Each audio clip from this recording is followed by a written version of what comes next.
Madame la chancelière, Messieurs les chefs d'État et de gouvernement, chers chefs d'entreprise, c'est avec beaucoup de bonheur que je participe à ce présent forum qui est d'un grand intérêt pour mon pays.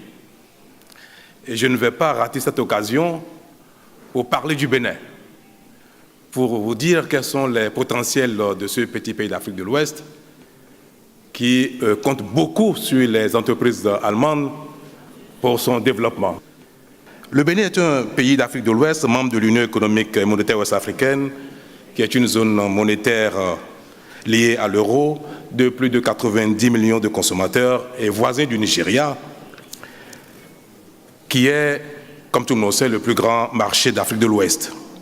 Le Bénin partage avec ce grand pays 700 km de frontières, faisant de lui une porte d'entrée sur ce marché de plus de 180 millions de consommateurs.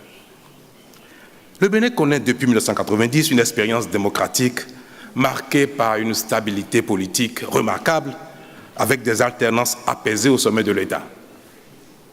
Mon ambition en accédant à sa gouvernance est de faire de ce succès démocratique une rampe de développement socio-économique.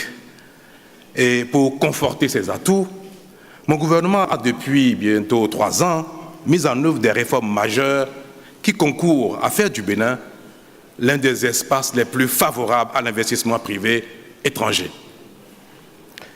Il s'agit notamment de l'assainissement du cadre macroéconomique de la gouvernance, permettant désormais au Bénin de disposer d'un cadre macro les plus stables avec l'appui du FMI.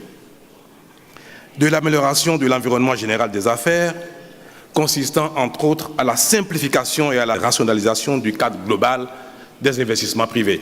De la réforme du marché du travail, du renforcement du secteur énergétique et de la sécurisation de la propriété foncière. De manière concrète, nos actions ont permis de moderniser, de dématérialiser, de simplifier l'ensemble des formalités administratives, fiscales et douanières.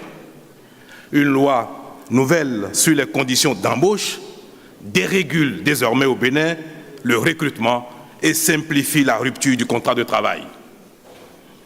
Aujourd'hui, les entreprises ont la possibilité de recruter sur contrat de travail à durée déterminée, renouvelable, quasi indéfiniment. Le montant des indemnités à payer en cas de licenciement au Bénin est désormais plafonné à 9 mois de salaire, quel que soit le motif du licenciement. Nous venons également de mettre en vigueur une réforme du droit de la grève qui limite la durée totale de grève au Bénin à 2 jours maximum par mois et à 10 jours maximum par année.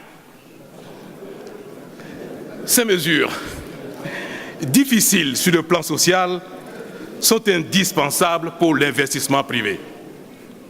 Convaincu que la disponibilité d'une main-d'œuvre locale bien formée et à un coût compétitif est un élément important de compétitivité, nous avons lancé une réforme complète de notre système éducatif afin de rendre disponible à court terme une main-d'œuvre qualifiée nécessaire.